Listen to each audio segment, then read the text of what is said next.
Pleasant good morning, one and all. Pleasant good morning. Welcome to today's episode of Speaking Out, Exposing Corruption and Incompetence. Today is Wednesday, the 22nd day of October in the year of our Lord 2025. So welcome one and all. Welcome one and all. Hope you had a restful night. Hope things are going well with you. And here we are again, this great day that the Lord has made. Let's rejoice and be glad in it. Let's give praise and thanks to being in the land of the living. It is indeed a privilege to be in the land of the living, and we should never, ever take that for granted. So welcome one and all. You know, I had my technical challenges this morning, but here we are. The Lord has been good. So lots of technical challenges. The printer decided that the ink is out, and only recently I replaced the ink. Computer said, first of all, it wasn't connecting. Computer wasn't connecting to the printer. I tried and eventually it connected. I print one or two documents, and then it decided that the ink is out. Recently replaced ink. Then what happened? When I came on, eventually struck out of the studio, and therefore all the students have been removed. All the comments from those who came on at 8 o'clock when the program was scheduled have been removed. So we're going to forego the roll call this morning. But yes, welcome. You know, as we have said repeatedly, we are going to encounter challenges, technical and other challenges. And notwithstanding those, we are going to do everything to make sure that we can come and give you the credible, valuable information. Yeah, we have also other challenges from time to time, but we are committed to coming on this platform and making sure that you get the credible, valuable information. So all we ask you to do is, again, I ask you to hit the thumbs up button when you come on. Also, subscribe to the channel on YouTube and follow the page on Facebook. Subscribe. All you have to do, go hit the subscribe button. And while you're at that, you're going to see a little bell. That's a notification button. You hit that notification button, you're gonna get the notification when the program is scheduled or when anything is published on Speaking Out. So do that for me. That's all that I ask you to do. Just subscribe to the channel, and we are going to be able to communicate with you when things are scheduled and so. And I note, because I said when I go into the analytics on YouTube, I can see that you have many regulars have not subscribed to the channel. They come, they look, right? But they have not subscribed to the channel. So again, we ask you to just subscribe and to assist in popularizing the channel. Don't be selfish. More people need to know, more people need to hear the information. Someone, as a student, said to me not so long ago, that when you look at the similar programs, you can see that this one keeps growing and the others have remained constant or they have declined over the thing. But we're going to come. We do a lot of work, Somebody asked for the Cash App number. I'm going to put it up. Let me put it up now, and then we're going to come. Someone is asking for the Cash App number. Here it is. Let me put it up. These are the numbers here for Cash App, Zelle, and MMG, right? So yes, we are going to come. We're going to bring you the information, and whatever obstacles are in our way, we're going to try to go over those obstacles and make sure that you get the information. My colleague CC is in the studio, anxiously awaiting his turn to bring you credible, valuable information. But as we said, because of the technical issues, I'm not going to have any roll call this morning. Apologies to those students who are here very early. What we're going to do, we're going to go straight into the announcement. And the first announcement, as you have come to realize by now, we make the sad announcements first, deaths and similar stuff, and then we move on to the more pleasant announcements. So the first announcement, we did tell you about the death of William Strode Bailey, Admiral Bailey, retired inspector, right? Regulation number 13381, Admiral Bailey. Well, the funeral is tomorrow.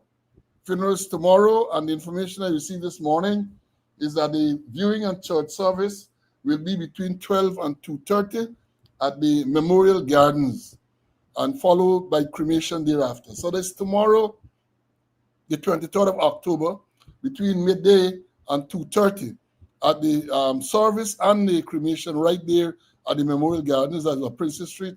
I understand that there will be a wake tonight, tonight, Wednesday night, wake at the ex-Police Association building in Cowan Street, Georgetown. That is just um, next behind Soku, just behind the immigration department there. There's a building there. You're going to see it has a sign, Ex-Police Association of Guyana. And this is where the wake will be held this evening for Admiral Bailey. We did tell you too about the death and cremation of former member Marva Glasgow. And the information is that our memorial service will be held in Queens, New York on the 25th. That's Saturday coming. Saturday coming on the 25th in Queens. I'm going to get the time for you by the next program. And it will be at the Jamaica Queens Wesleyan Church. And that is located at 134-49 228th Street, Laurelton, Queens, New York, zip code 11413. So that is Marva on Saturday coming. Then I learned this morning of the death of, and I put it up the picture, Reverend Father Eric Bassant, retired Assistant Commissioner of Police. Once he retired, he went into he was in the church before, but he became a preacher, a railroad preacher. Not those who are singing about the Lord and then the wicked like everything else. So Eric Bassant, retired Assistant Commissioner, used to be at the Quartermaster stores. He was a quartermaster. A real straight, upright individual. You have to, when you go to Eric, you got to make sure that the T's are crossed and the I's are dotted. So he was a man who abided by the regulations. And he, as I said, he became a preacher, Reverend Father Eric Bassant. And I remember when, let me remind you, that he was briefly the police force chaplain. He was the force chaplain briefly when Pastor Dula Chan prayed for the police at the anniversary church service at the Cultural Center. And he prayed, he spoke about corruption, he spoke about all kind of ills in the police force. And shortly after, Brutus, who was at admin, dismissed Dula Chan. And Bassant was briefly appointed as the force chaplain. And then what happened? President Ali said that he heard the prayer and he saw nothing wrong with the prayer. And then Pastor Dula Chan was reinstated. So Bassant had a short sojourn as the force chaplain, right? And there's one other announcement, that announcement I wish to make. I learned yesterday, I think it was, retired member, and Bassant regulation number was 10946. Old Police, 10946. He was in the early 5 numbers. 10946 was Bassant's regulation number. And I was saying that I learned yesterday of the death of another old police, retired member, Felix Wilson. I understand he died in Canada at the age of 98. His number was 5585. 5585, Felix Wilson passed away at the ripe age of 98 yesterday in Canada. So those are the announcements in terms of death. I want to take this opportunity to extend condolences to the relatives, friends, colleagues of those deceased persons. Hope that the good Lord will give you the strength to carry on, to pull through this, what must be a very difficult time. It's not easy to lose a loved one. Now, for the more pleasant announcements, I know of any board day today. Obviously, you have board days, but I'm not aware. And we have advanced board day greetings going out to retired woman Deputy Superintendent Jemmy Winfield. Jemmy is going to be observing her natal day, I think it's tomorrow. And then we also have my good friend Nicholas Sofrain, he is going to be observing a body shortly too. And Aubrey Pantless, 9053, is a regular on this program. He's from Canada. So I think tomorrow will be his natal date, and didn't indicate to me that it's going to be 48 years since he migrated. 48 years. So again, to those who are celebrating the birthday today, whether your name was called or not, who celebrated recently and who are celebrating in the near future, happy birthday, about anniversary, because I'm saying not birthday. But we know it's not birthday. It's only one birthday you can get, the day you were born, the birth date. But we're talking about the birth date, right? The birth date. So again, congratulations to those persons. And before I bring in CC, I want to also congratulate Aileen, Jakey, Jacko, all these West Indian fans. You squeezed out a victory yesterday, and you went into the record books. You went into the record books yesterday. It's the first T20 game in the history of T20 that all 50 overs were bowled by spinners. All 50 overs. West Indies play 5 spinners, so you can imagine what the wicket was. And they were able to restrict Bangladesh to 213. And then West Indies ended up with 213 for 9. And then the other super over. West Indies batted first, because I know the format in the super over is that the team who batted last in the regular game, in the regular thing, they bat first in the super over. Long ago, you had to spin toss, and that don't work so now, right? And then West Indies made 10. Half the first 5 legitimate deliveries they had was 6. And then the last ball was struck for 4. They ended up with 10. And, when you look at the thing there, Akil Hussain to bowl the super over, right? Akil Hussain, and he bowled a lot of wide and no ball, and yet still they were able to restrict Bangladesh to 9. So West Indies won in the super over. Congratulations to them. Any little victory you get now, you've got to be thankful, because they are rare, far apart. Any little victory you get, you got to be thankful. And I hope the cricket fans are following the game with Pakistan and South Africa. A nice game developing there. And I think today or tonight sometime, England and New Zealand going to tear off again. So yeah, we have cricket in the air. And for us cricket lovers, I don't watch now. In certain games I don't look at. I can't get up 3 o'clock in the morning to say watching West Indies bat or West Indies play. But I will follow it on the cricket info and thing. I could follow it. Now let me bring in Mr. Conway for his opening remarks. And CC, welcome. Good morning. Praise the Lord. We all in the land of the living to do God's work.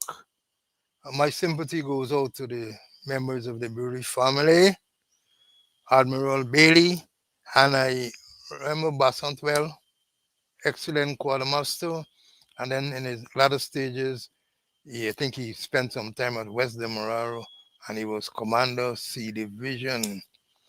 Very, very, very good job, very decent guy. I didn't know he was alien for some time, but death is a necessary end. It will come when it will. Although we don't be prepared for it or we don't understand it. But according to Shakespeare, death is a necessary end. It will come when it will. And congratulations to those two. Nicholas Sufrain, I think tomorrow is his birthday, and I think he's going to spend it out of the country. I hope when he comes back that we'll have a little drink somewhere about the place. Yeah. Thank you, my brother. Thank you. And got to remind you about Sergeant Vaughan, the late Sergeant Vaughan, Alex Vaughan. Today is 569 days. 569 days since he was killed. They say friendly fire, and we're not hearing anything more. We got to keep reminding them, though. We're going to keep reminding them, because they talk about transparency, they talk about accountability, and they are the least transparent and the least accountable unit that you could think about. I said that the West Indies bowled 50 overs of spin. I see one of the students asking me, that is what it is said. First time in the history of one day game that all 50 overs were bowled by spin bowlers, not a medium pacer, not a pace bowler. That is what they said. Right? That is what is being reported. Record 50 overs in a 50 over game, everything is spin. And I see somebody, I think it's Akil Hussein, made the point that when he looked at the wicket on TV, he thought something was wrong with the TV because the wicket, the whole thing was black. And then when he got out there and he saw, then he realized that was indeed the color of the wicket, spinning like a top from the first ball. And what happened? I guess the match referee gonna assess that it's below par and so on, but nothing much will happen, right? Nothing much. And you can't necessarily blame a team for seeking hometown advantage, you know. I guess West Indies is one of the few teams that don't seek to get hometown advantage. So when they come to the West Indies, they would carry people like, as they did the last time, Bangladesh, to St. Vincent, a wicket that takes spin. They're going to bring them to Providence, a wicket that takes spin and you don't get the advantage. But you go to England, they carry you up north, where the place is cold. So by the time you get acclimatized, licks. Look, the first T20 with Australia and India. Port, the fastest wicket in the world, Port. You go to New Zealand, they carry you to them cold place, right? Amar once told me that when he arrived in New Zealand, yeah, he looked at New Zealand. The only way he knew the difference between the wicket and the outfield is because the wicket had white marking on it. Same color, green as green top. So all you could, the only differentiation is that you see the white marks and you know, well, this got to be the wicket. So like I said, people seek to get hometown advantage. And they will tell you before we move on, back in the day of a great West Indies team, you can't take the chance. When Landscape was there, they go to India and Island Place. You can't prepare no spinner wicket, even though India was dominant in spin, because they know Landscape, Willie Rodriguez, and them going to run you through, right? You can't prepare a quick wicket when West Indies at that pace trio. And even when they prepare dead wickets, people like Oldin and Roberts and Oldin and Marshall and Kraft, wicket or dead or not, as one bowler did say, the wicket can only dead off the wicket, but it can't dead through the air. So if you get pace through the air, no dead wicket can affect you. Yeah, so there's a little cricket we're talking about. But let me move on. Let me move on. Let me pull up the notes and to tell you, well, to remind you too that October month is Cancer Awareness Month. Cancer Awareness Month, right? So again, we urge all those persons, everybody, wants to reach a certain age, go and get yourself checked, man. Don't be afraid. Don't be afraid to know, because once you know, you can take steps to ensure that you live a long, comfortable life. Um, I want to congratulate my people say co-host, my friend, my colleague, CC. CC has a letter in today's, I saw it in Stabrook News, where he wrote about the Police Service Commission. Excellent letter, which I recommend that you should read. CC, let me congratulate you and bring in. Excellent letter, my brother. Excellent letter. Maybe again, even though we dealt with the subject on Monday, maybe you'd want to quickly summarize and let the students know what we are talking about. Thank you very much. The whole thing is that Patrick Finley, who called himself a bishop, he has been masquerading and he's been lying and and operating unconstitutionally. The Police Service Commission term is 3 years from the time you give him the instrument. And he was given the instrument 22 in 2022. The tortetta me himself, Ernesto Chuafat, and Mark Conway. And according to that instrument, your term of office will expire after 3 years it becomes vacant. Happened, Conway died, and then the Akim Mohammed, the sworn, I think on the 2nd of July 2022. And the next year, they are the chairman of the Public Service Commission. Therefore, the Service Commission must get 5 persons. Can operate without 5 persons, got to be sworn. Conway died and they left with 4. I remember Aubrey Norton took them to court. Rizal Ford, I think, was his lawyer. And they submitted that this service commission can operate with 4 persons. The constitution said 5, and I want to read the constitution. Go back to the say 5, and they only had 4 after Conway died. And after Aubrey Norton took them to court, the Honorable Chief Justice Roxanne George, I think she acting chancellor now, ruled that they can't perform any function unless they get 5 members. And they were making promotion, doing all sorts of things there. And that was the ruling of the then acting Chief Justice, and they subsequently swear Manoram Prasad make it 5. Since the death of Conway, nobody was appointed. Therefore, they get 4 all the time. The Chief Justice ruled that they must get 5, and anything there is unconstitutional. They Finley went to Marjorie the other day, the 10th of this month, and he talked to them on stress and other thing. I know what he's doing there, but they had the commander there, they had the deputy commander, and he said that the term of the service commission will expire next year. Next year, July, then is when it will expire. For all the promotions that they made when they were with 4 people, all are illegal, but the Chief Justice had saved it. And the thing is that he was there and he's saying that the term of office is now next year, July. They get up the next year, July. I don't know. It would be interested or calling him to provide, to make public the instrument that he and others get, with saying that the term of office will expire will become vacant in July next year. That's what I want him to come forward as a man of God, as a man of the cloth. Come forward with your instrument and say when the time will expire in July next year. And not that expire in July this year it will expire. I have my instrument here. Let Finley come with the instrument and say so.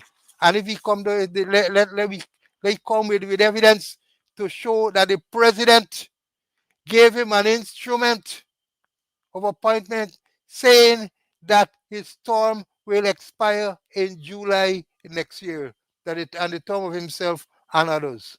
Come forward it, come forward the photographs, everything with the swearing ceremony. And it's possible. Let me hear you repeating, you and others repeating the oath of office. It is illegal that they continue to perform functions of the service commission when the Chief Justice has ruled that they can't perform when they get 4 people. And they get 4. Conway dead last year and they ain't making anybody. And it's shocking that this police, that Finley and others saying that they're members of the Police Service Commission, their term finish in May this year. It finished in May, finished in May this year, and Hakeem Mohammed finished in the 2nd of July this year. But they continue to breach the Constitution, and according to Article 94 of the Constitution, the president could be removed from office if he commit any breach of the Constitution or any act of gross misconduct. But here is it: Finley and others breaching the Constitution, flagrantly violating the Constitution, and nothing is done. Nothing is done. And ask the questions: where are the protectors of the Constitution? Where are the guardrails? Since certain persons, people like Rise Ford and our good friend Paul, I can't remember his name, the attorney at law there, since they stopped representing people pro bono, nobody come in and defend this. Somebody need to take Finley and others to board that they are operating illegally. Illegally. Let they come forward with letters of their appointment showing that their term of office will expire in July next year. Let them come forward. And we shouldn't allow that to happen. We shouldn't allow them to commit breaches of the Constitution. The Chief Justice was pellucid. She said the Service Commission cannot perform any functions when they get 4 people. They must have 5, and they only get 4 since Conway died last year. And they're still making promotion. They're still removing people from office. They're still dealing with the same procedure. So I'm appealing to them. I'm appealing first to Finley and others to come forward and show us their letter with saying that they have until July next year to perform duties as chairman and member of the Police Service Commission. Thank you for that, my brother. Thank you. Well, let me say this. We know there's evidence there that Bishop Finley, Ernesto Chuafat, and Mark Conway were sworn in on and around the 31st of May 2022 as members of the Police Service Commission. Akim Mohammed was sworn in sometime in July. And then they had the challenge brought by Aubrey Norton through attorneys Senior Counsel Royce Ford and Selwyn Peters. They were successful. And I'm not going to go through the ruling because the Chief Justice did rule that in the absence of the chairman of the Public Service Commission, the Police Service Commission was not properly constituted. Now, I want to make one clarification. They talk about the instrument of appointment. Now, an instrument of appointment and the swearing-in date not likely to be the same. So while Bishop Finlay, Ernesto Chuafat, and Mark Conway were sworn in May, and the fact that Akim Mohammed was sworn in after, I have a strong suspicion that Akim Mohammed's instrument would have also carried the May date. So we understand. So it means, therefore, that all 4 of those persons, the term would have expired in May 2025. Notwithstanding the fact that Akim was sworn after them, the critical thing is the instrument. And I believe all of those instruments would have carried the same day. Because you can, let me understand, let's be real. You can swear in on a particular day, but your term may have effectively, the instrument might have said a previous date. But you can't swear in and have your term comment at a future date. Make that make sense. In other words, you can be sworn in 2022, and because the commission was made fully functional in 2023, you want to claim that your term started in 2023 when you would have been sworn in 2022, and your instrument would have had that date in 2022. So again, Bishop Finley, as my colleague said, if you are claiming that you are still the chairman of the Police Service Commission, and that Police Service Commission is still active and alive, produce the evidence. And in closing, I want to say this, and I concur with my colleague. These lawyers must challenge these things, man. Everything's not about money, you know. Everything should not be about money when you have these unconstitutional acts. You must go and get declarations, go to the court, build your reputation that way, because this is a slam dunk. This is a slam dunk for any young lawyer. Go there, challenge it.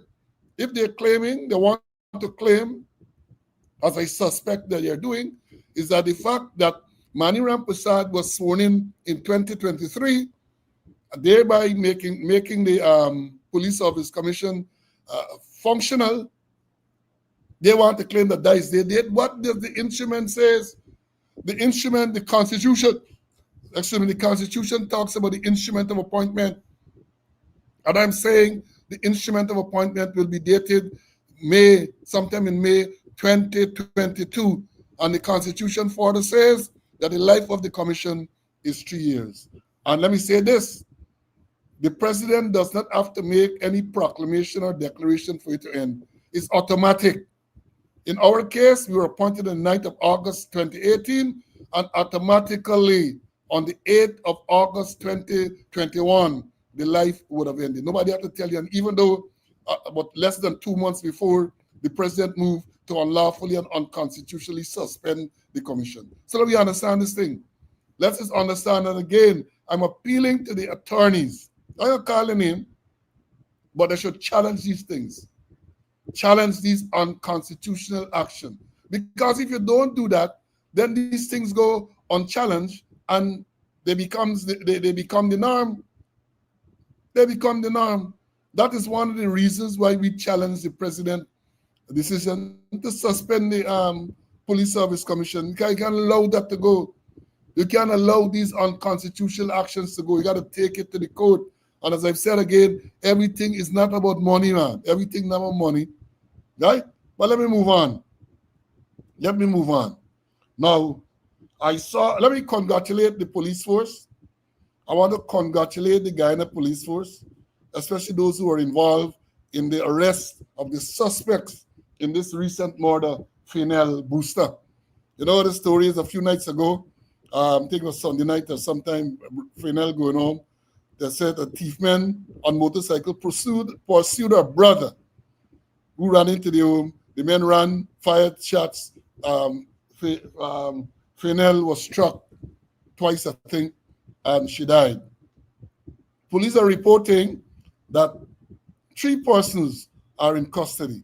And they're saying that they viewed CCTV footage and they were able to apprehend those persons.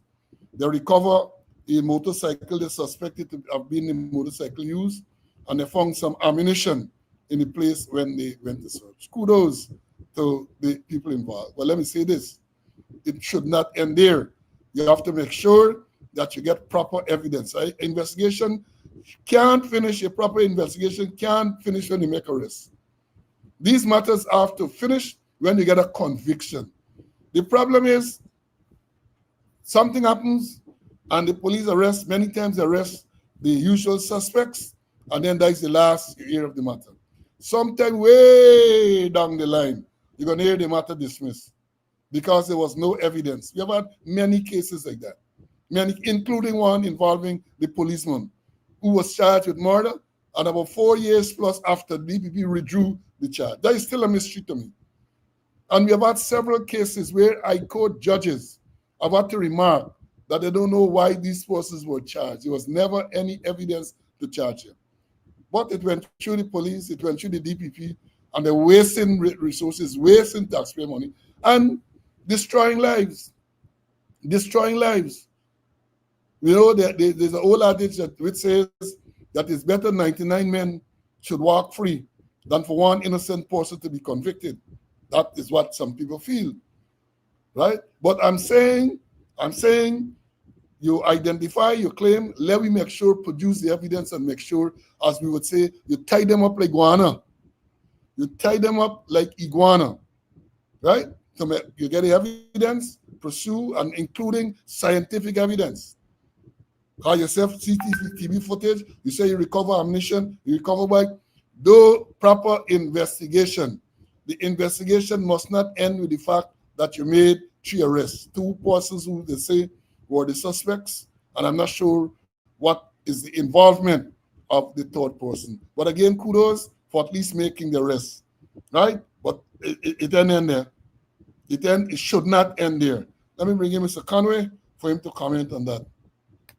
CC, I'm sure you want to congratulate the police too on their arrest. Yeah, I joined you that they took some action, reviewed the television, the cameras, and they said I got three persons in custody. Yeah, but two I know what they are the one for. But it doesn't stop there. That they need to have proper forensic evidence. Proper forensic evidence. And forensic, I did a bit of forensic study, and it's the application of scientific principles in criminal investigation. They talk about ballistics, they talk about fingerprints. Now we're going to talk about photographs and all kind of thing there. That they need to tie up the case, as you said, tie up like guano. Don't stop with the arrest.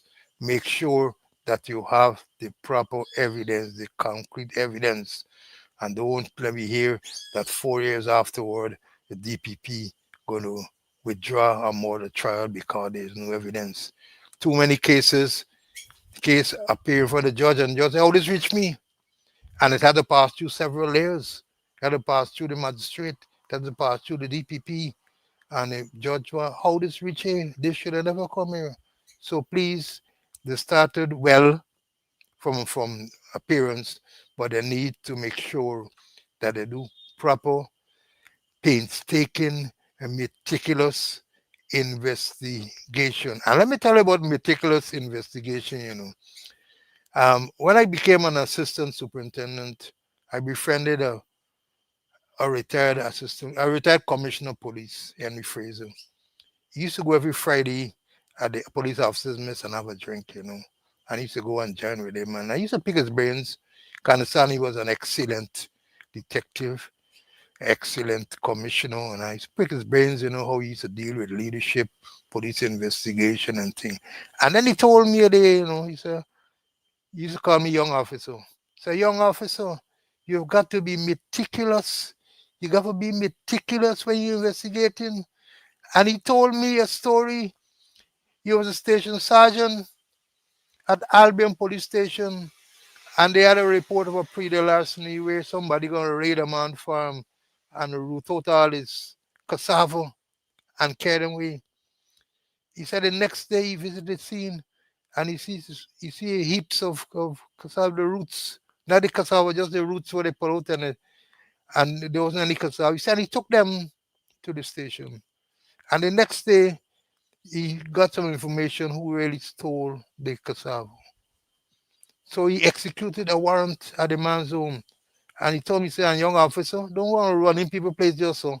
If you're going, go with a warrant." He said, "I had a JP and the JP signed the warrant. And when I go in the man's kitchen, I find a whole set of cassava. Says the cassava fine." He said, "I collect all of them and I carry them to the station. And I go in the storeroom and I take out them roots that I had there." You see, and then me and the man sit down and another police and a police. He said, "I start pick up cassava. I'm gonna check them, they fix it with the roots. Cassava and roots. Cassava and roots fitting neatly." He said, "The man said, 'Oh God, you a smart police. It's me thief the cassava.'" Took a statement from him, he pleaded guilty and he get 18 months. So he's saying is that you got to be meticulous. And some of the investigation that they got to do, especially this one here, they got to be very meticulous. And sometimes it might be painstaking too. Sometimes they got to do all sort of things. So I'm saying be very meticulous in your investigation. Now, one of the students commented that it is difficult to solve crimes that are committed in the night. Not so. That is not true. The only difficult part that you are likely to encounter has to do with identity. The identity of the person, because it has to do with lighting, it has to do with all of that.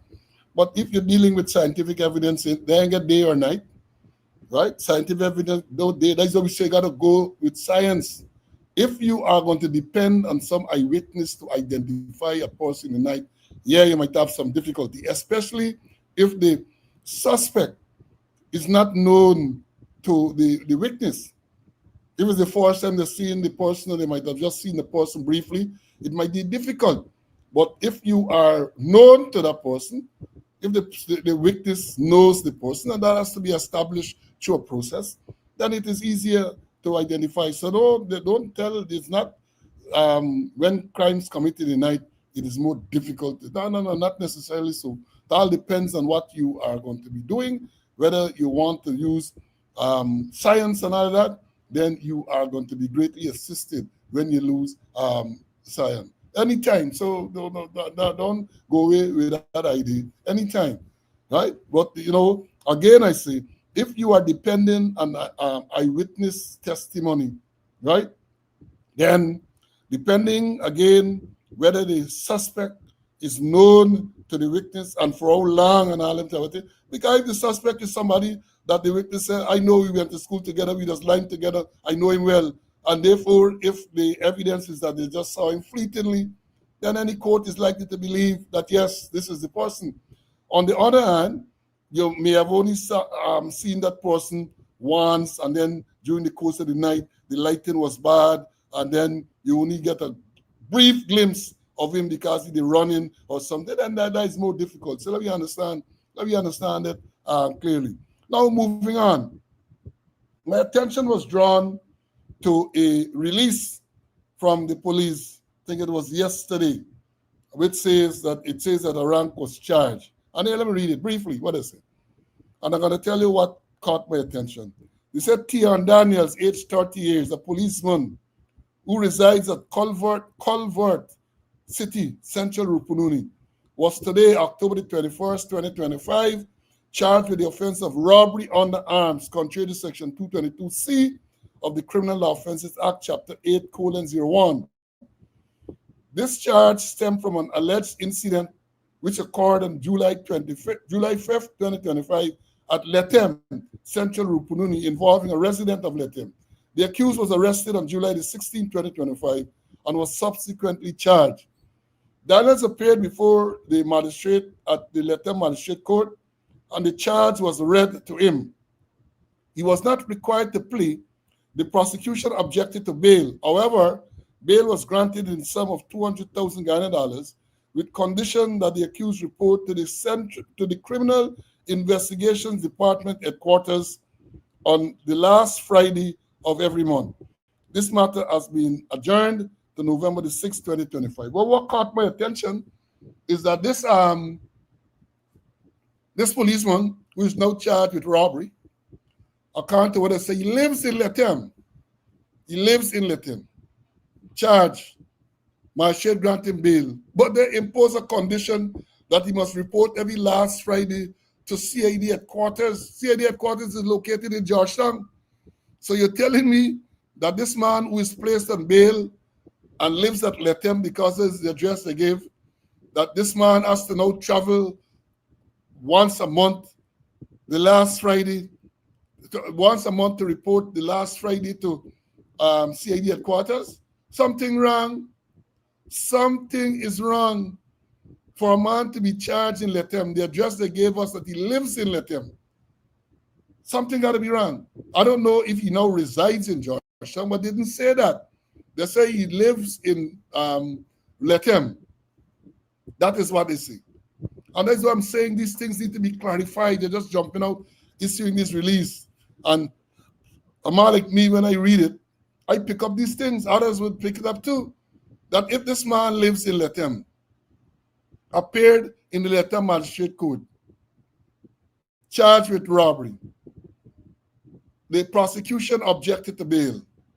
The magistrate decided to grant him bail and impose a condition that this man, this defendant, this accused, must report to CID headquarters, which is located in Georgetown, the last Friday in every month. Something is wrong. Yeah, Patrick, that's what they say. And that is what caught my attention. That a man charged in Letem, they gave his address as Letem, but he got a report to CID headquarters on the last Friday of every month. Something is wrong. And I hope that they will come and they will clarify for the benefit of the public that perhaps even though the address at the time was Letem, perhaps he now resides in Georgetown. That will make sense if he resides in Georgetown now, or the magistrate say, well, all right, report to CID headquarters on the last Friday every month. But I find it difficult to comprehend that this man continues to live in Latam and asks to report to CID headquarters in Georgetown every last Friday. Right? Somebody say no song. Check your system, John. Check your system. See, let me hear your comment on this, man. Let me hear your comment on this matter. That also caught my eyes. Living in Latham, resident of Latham, case trying in Latham, and he has to report on the last Friday every month at CID in Georgetown. And when you look at it, I think it's $100,000 bill. So one trip by aircraft and the 100,000 done there. It's more than 100,000 you have to spend. So, and then he might not want to travel by road because he might end up with one of them bus service, they just put down people halfway in the savannah and left them there. So, it's real. I really can understand it. That the case trying to let them, you're living in let them, I got report to CID qualities in Georgia.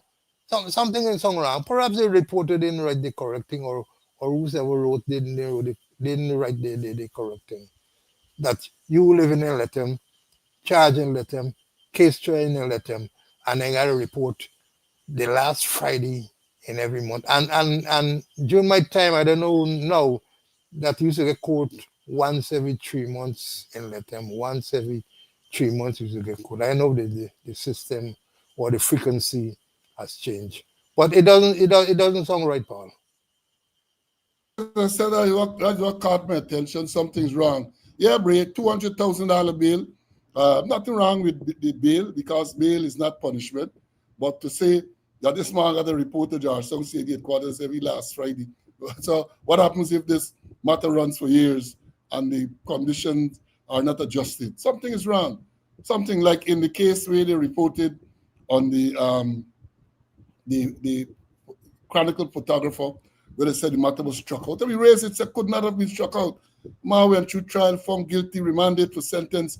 And when he came up for sentence, the compensation was paid and the matter struck out. No, then they came and they clarified the matter wasn't struck out.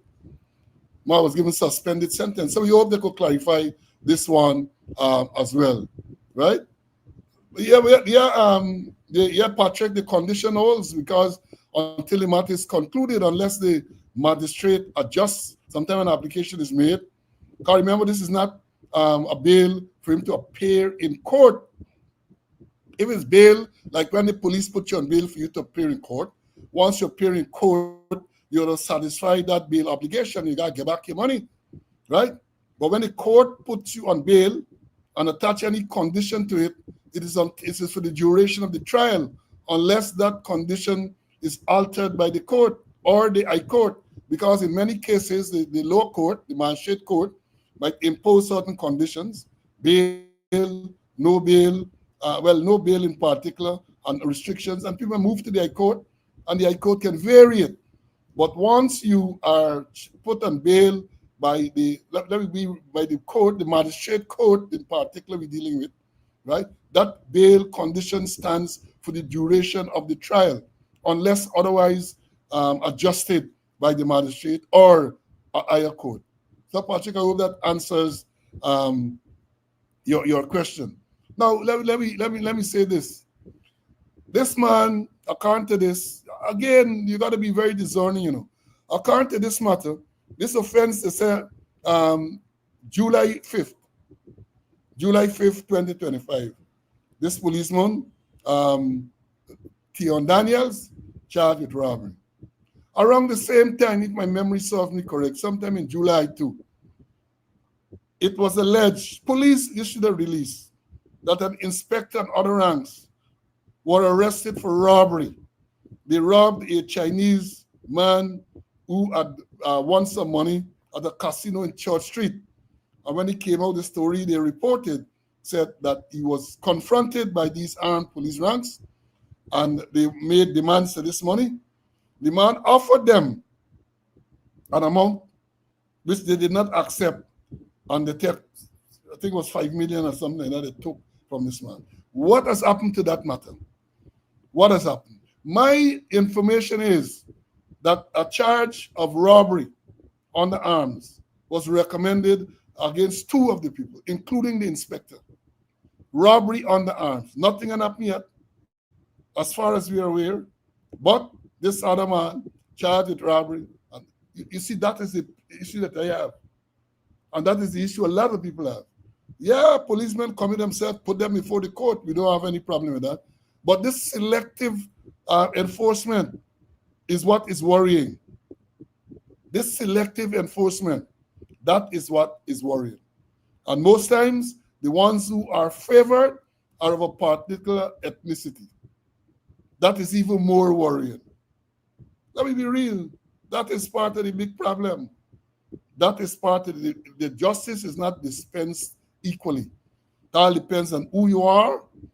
It all depends maybe on the texture of your hair, maybe who you're connected to, and that is what is happening. That is what is going on. Now let me move on to another matter. You know, scandal after scandal after scandal. Not so long ago, we told you about the big sex scandal in the police training facility, where it is they report that an officer, a gazetted officer, and 3 sergeants were placed under close arrest because of allegations of sexual impropriety in the training institution. And this sexual impropriety they talk about is man sleeping with man, homosexuality, men abusing and taking advantage of the female trainees, allegation that a certain senior man just pull up after hours, as they say, collect his parcel, and then bring back the parcel all in the morning. All these are allegations, and they said that the officer and the 3 sergeants are under close arrest. And we said then, right, why close arrest? To facilitate an investigation of this nature, the sergeants should have been sent on administrative leave. And if Bishop Finlay is claiming that the Police Service Commission is still active and still alive, then the officer should be sent on administrative leave too. Sent on administrative leave, right? You got a serious investigation like that. And what they're doing? What they're doing? They tell you all sort of thing, the initial reaction, PR will investigate. And here what now? I understand that within the past couple of days, another allegation, this one from Region 1, where it is alleged. I read the statement. I read the thing. So I'm saying what is reported. And remember, it can be reported, is not necessarily true, but you have to investigate. The report is that some ranks were transferred to Region 1 not so long ago. And they were inspected by the people, by the man in charge, inspected. One of the female ranks, indigenous rank, was made to work at the headquarters of the division. It is alleged that shortly thereafter, the senior man started an intimate relationship with this junior rank. Listen, this is what is being reported. It is further alleged that the wife of the senior man found out about the relationship and went to the station and created hell and demanded that the female rank be removed from that location. It is further alleged that the female rank was then sent to some other location within the division. And the people claim that the location to which this junior female rank was sent, does not have facilities for female to live and work.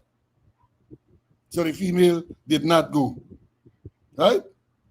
We understand that the female then made an attempt, book a passage to leave the area to come to town to make some complaint and so on.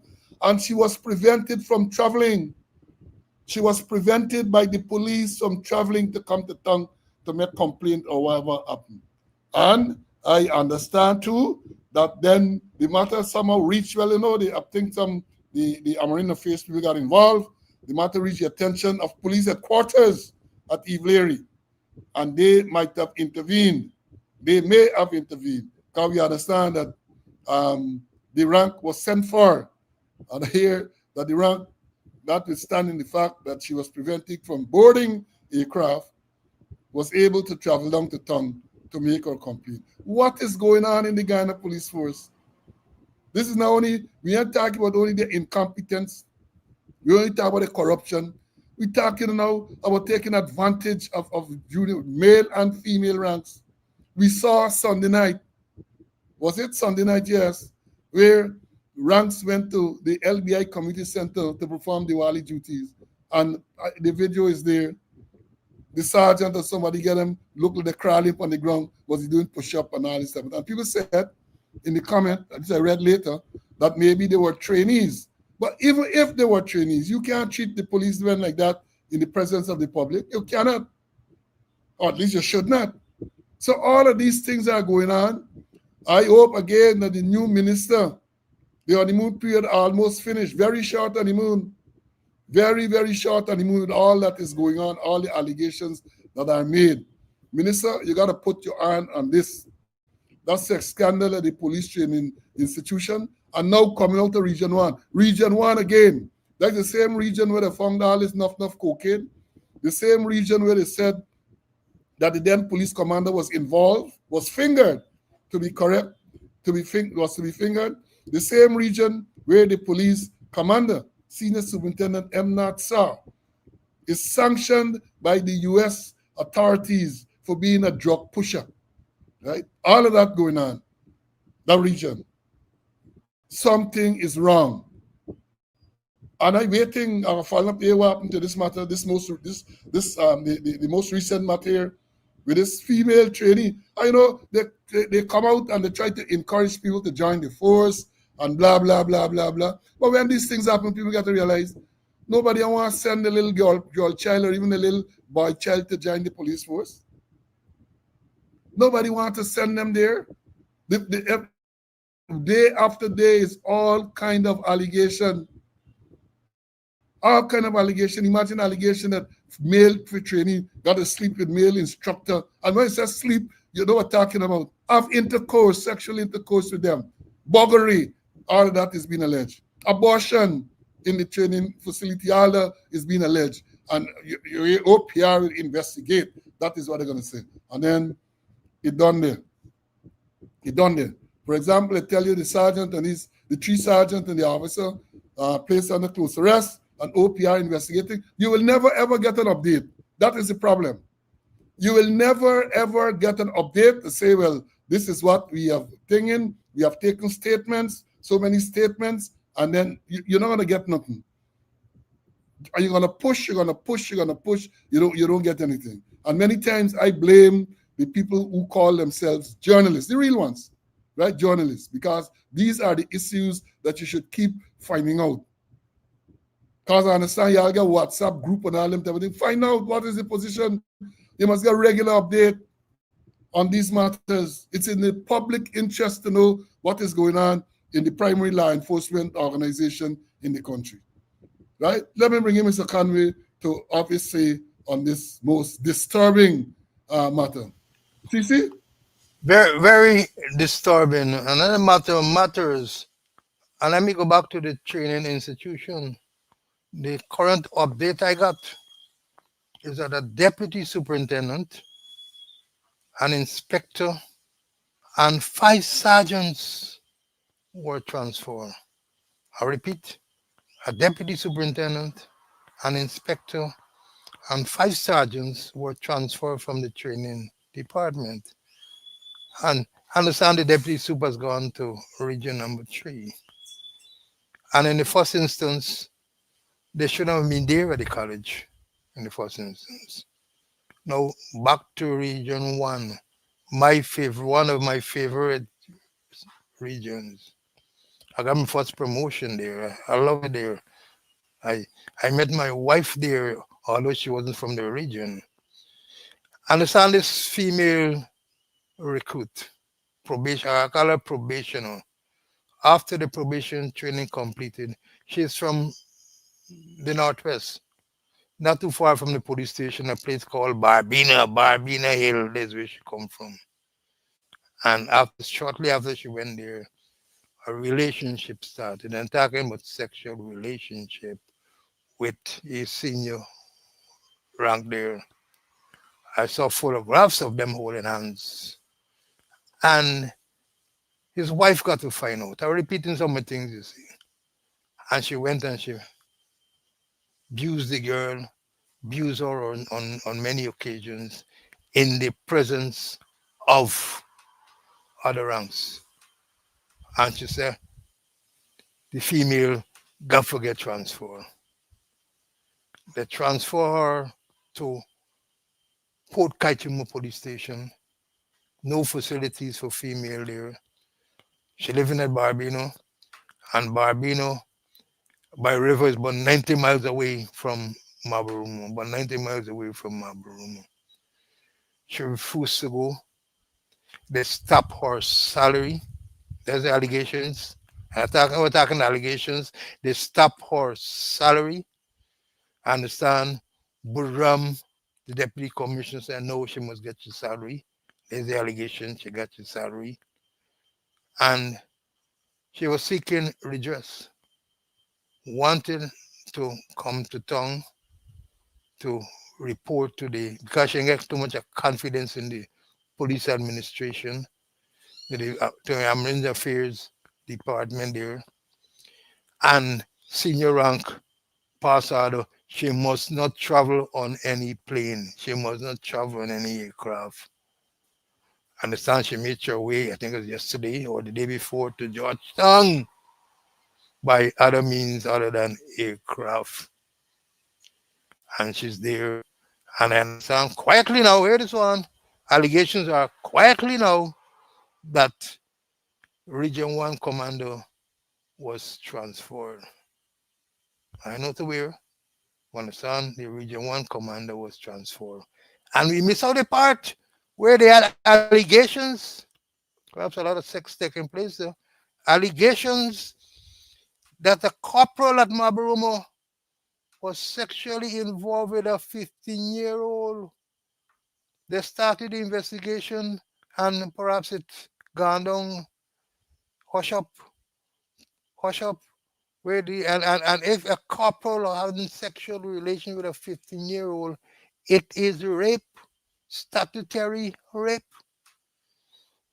But we go here, OPR investigation.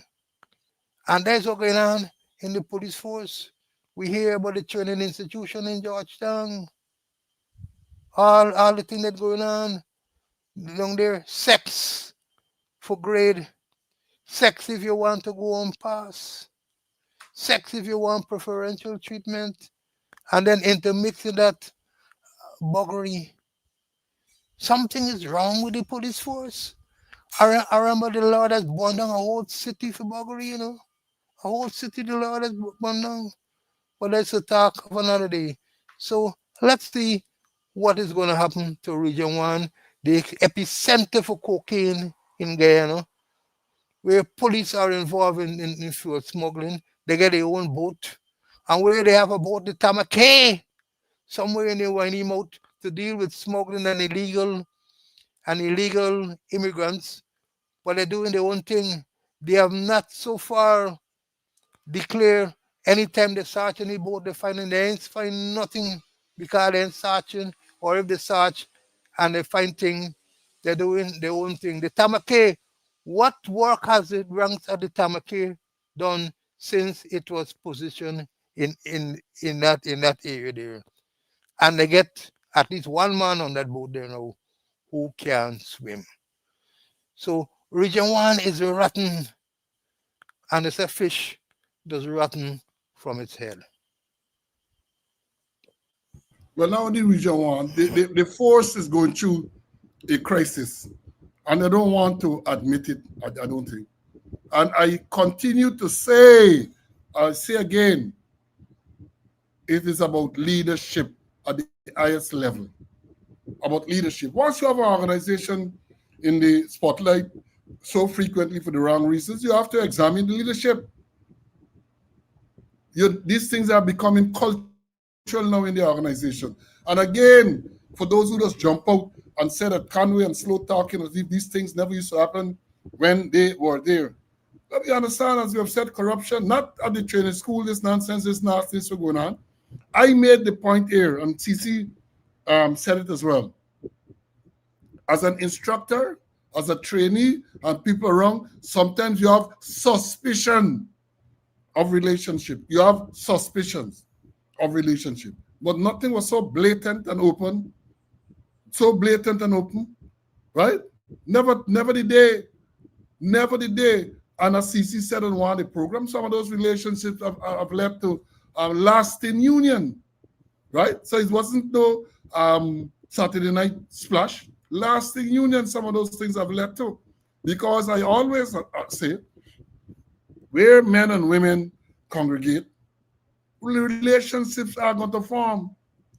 Let me understand it. There's a certain organization where it is prohibited for members to get into any relationship, right? Romantic relationship. And the penalty there is that when you're found, you're dismissed. And yet still, people take that chance because once somebody's attracted to the other person, those things are going to happen, right? That is the normal thing, the normal for people to form relationship, but not what we understand, not what these allegations that are being made. Coercion, and when you talk about the training school, where they claim bully for buggery, something is definitely wrong. It's leadership. It is leadership. So even though the people at the top might not be directly involved, it's a reflection of their ability to lead an organization.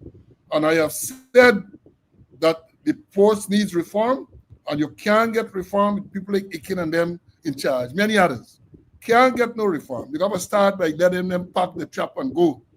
Pack up the Georgie bundle. I understand that the Georgie bundle was already packed. Let the man go away, because you can't get worse than it is now. Whoever you take a chance with to take over, go start with a lot of goodwill. We'll start with a lot of goodwill, and maybe I don't think you can do worse than what's going on. Definitely, I not taking $8.5 million from businessman to organize wedding. Yeah, the man is a wedding planner, right? I made a statement with some of them found offensive. I said that the police work, the work of the police is a side hustle. The main hustle, as we saw with Brutus and the same Ikin, they want sandpit on the highway, and they want open this place here, open that place there, and all them everything. That is the main hustle. And they're just using the police force and the powers that the power that they have with the uniform that they wear to facilitate them type of activity.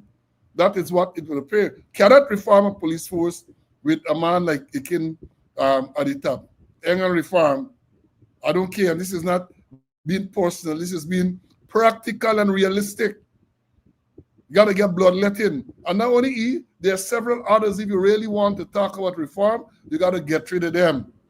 You got to get rid.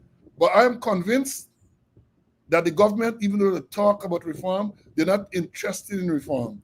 The government wants to have an unprofessional police force. They want to have this unprofessional police force, so where Nosef and them can pick up the phone call, give instructions, where the people can discriminate against people based on ethnicity and based on political preference and so on. That's what I want. Because if you were to have a really, truly professional force, and that should be the ultimate, to work towards that. Those things, many people are going to tell them, sorry, sir, you can't do that. Right? So sorry, sir, we can't do that. But they don't want that. They want people, they might say jump, they ask you how high they must jump. That is what they want. And therefore, that is where you're going to get all this going on. All the allegation of sexual misconduct and all this type of thing. But let me say this. Mr. Conway, CC said, but transfer and so on. That is the solution? That is the solution? When people behave inappropriately, you just transfer them? Right? Because if it is true, and again, it's an allegation, and when allegations are made, as we said, it should be properly investigated. And there is a presumption of innocence, right? We must always remind people of that. There's a presumption of innocence. That's what the Constitution, even though it is selectively applied. And I made the point again that when Damian McKinnon, Tristan Simon, and the Nabrica were charged in connection with this Quindan Bacchus matter, one for more than others for various offenses. There was no presumption of innocence. The same day they appeared in court, I think it was the 5th of July 2022, it can dismiss them. So don't come and tell me that this thing is selectively applied. Animal farm, right? So, but you're going to just transfer? A man, if it is true, again, I say, because it is just going around there, that the senior man there is now transferred. How much transfer you can get? You're moving the all over the place, all over. Even at Soku, you violate the rights of the lawyer, who's now magistrate, by arresting her for inviting her client to remain silent. You move from there, steady traffic. In the last long of traffic, it's steady C division, East Coast. Yeah, last long East Coast is steady East Bank, 4B. And now you're sending from 4B, you're sending to Region 1. And now you're going to move your to where anytime you move from Region 1 should go home. See, but that is the problem you have. You're shuffling the thing. The pack is a trick pack. The pack is a pack that get a lot of jokers. And no matter how you shuffle, when you boss up, joker. You shuffle your boss, joker. That is what you have. It's a trick pack. It's not a regular pack, a deck of cards.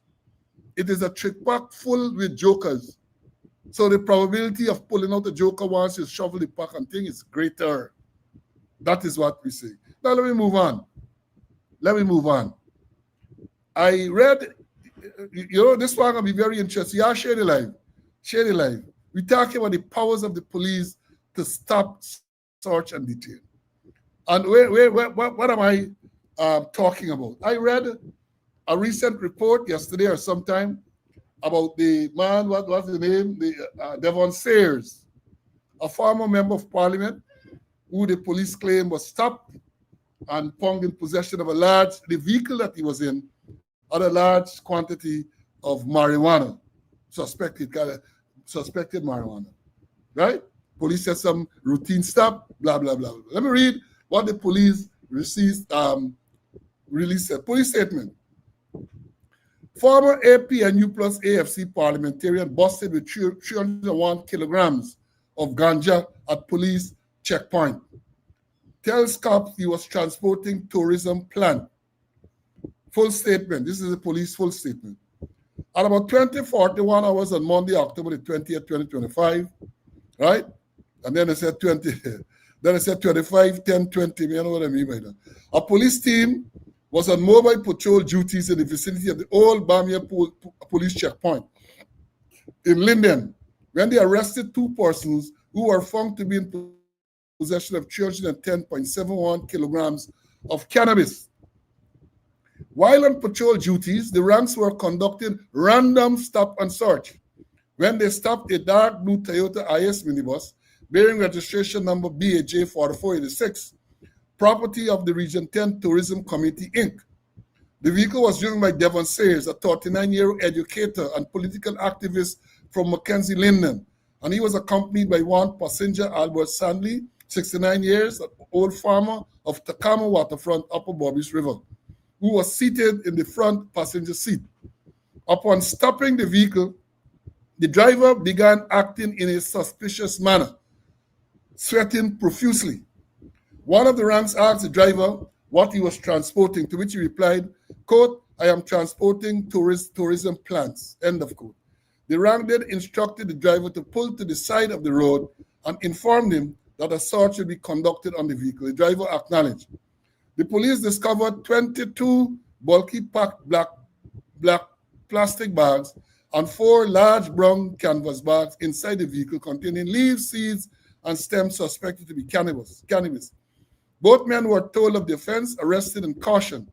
Devon remained silent, while Albert admitted ownership, stating that the narcotics belonged to him and that he had paid Devon to transport him to Parica. Both men were arrested and escorted to the Mackenzie police station along with the suspected cannabis, which was weighed in their presence and amounted to 310.71 kilograms. Both suspects were placed in custody pending charges. Investigation continues. Now, let me share the life. I want the young policemen to listen carefully to what we have to see. Again, let me start off by saying I hold no brief or serious on this next man, none whatsoever.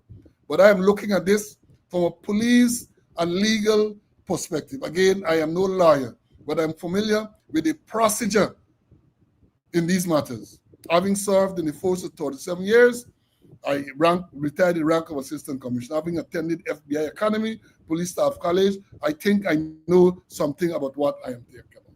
Now, they say, and there was a previous report where they're talking about routine stops. Yeah? Police conducted a routine stop and the thing. Comrade, let me understand this thing clearly. Routine stops and those things are illegal, unconstitutional. That is what the law says. Let me repeat that. You can't, the police, the police have no power to conduct any routine stop and set a search in the vehicle, stop and search. None whatsoever. The law is clear. I think it's section 17 of the Police Act, chapter 601. It's clear as crystal that you have to have reasonable suspicion in order to stop. You have to have reasonable suspicion. We can go into it in detail because there's a landmark case. There's a landmark case in where Justice William Ramlal, the plaintiff or the person who sued the police, was no less a person than the now acting Chief Justice, the Honorable Navendra Singh. He had an experience with the police back in 2006, and he sued. And the judge, Mr. William Ramlal, the late Mr. William Ramlal, made some significant findings in that matter. And I would have thought, we have said it before, I would have thought that ruling would have been mandatory case study, or that case would have been a mandatory case study for the police. But yet still, I tell you what, routine stops. And one of the reasons why they give these releases is because the people who giving the release, the corporate propaganda unit, they don't know better. They don't know better. Mark Ravatar and them know better. And it's clear there's no vetting. I didn't even show it can. I would expect that the crime chief, being a lawyer himself, would know better. That routine stops are not allowed. There's no law which gives the police the power to make routine stops. Let me understand it clearly, right? Let's understand it clearly, right? And we're going to read. I'm going to invite Mr. Conway now because he's the man with the law book. We're going to read what the section says, and then we're going to analyze for you, or we're going to inform you what was the finding in that lawsuit brought by the now acting Chief Justice, Mr. Navendra Singh, against the police, a police sergeant, a constable, and the Attorney General. And the Attorney General at the time was the same Attorney General now. And he made some comments in that matter, which I'll read to you because I did the research and I pulled it up. And we want to educate these young policemen because it is clear that they are not taught these things. So they go and they say, oh, well, we don't have routine stop. Not recognizing that you have no power to do any routine stop. You have to have suspicion. You have to have reasonable suspicion. And the courts have held what is reasonable suspicion. They pronounce on that. These things have to be drilled in, hammered in to the ranks. And at all levels, not at constable level alone, at all levels, right? So let me bring in, somebody asked a good question. Somebody asked a question, what happened to the now Education Minister, Parag Nis, who was caught with cocaine at the airport? And then they sent you for psychiatric evaluation. Nothing more. You're hearing nothing more. I have not heard anything more about that matter. Again, it's who you know and who know you. That was a big story for some while back, where the niece of a then minister caught with cocaine at the airport. Caught with cocaine. Arrested, then remanded, and then she came up. Then we understand that they wanted some psychiatric evaluation. Well, it would appear that the evaluation ain't done yet. Let me bring in CC, man. CC, we have an issue here again with the police powers to stop, search, and detain any aircraft, vessel, or vehicle. Go through it, my brother. Go through, and then we're going to analyze what the Justice Ramlal is ruling in that matter. He made some significant pronouncements, and we're going to go through it. Carry on. All right. And this is the Police Act chapter 16, colon 01, section 18. I'm reading it. Any member of the force may stop, search, and detain any aircraft, vessel, or vehicle in or upon which there shall be reason to suspect that anything stolen or unlawfully obtained, or that any person suspected of having committed any indictable offense may be found. And he may also stop, search, and detain any person who may be reasonably suspected of having or conveying in any manner anything stolen or unlawfully obtained. For sake of emphasis, let me go it over. And I go over slowly.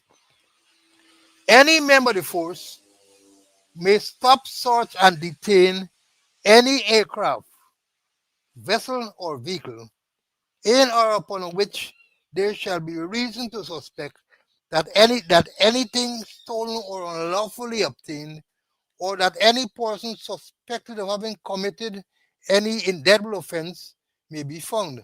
And he may also stop, search, and detain any person who he may be reasonably suspected of having or conveying in any manner anything stolen or unlawfully obtained. And this can be done in relation to section 26. And 26 talk about road barriers. 26.1. Notwithstanding any act, any officer, inspector,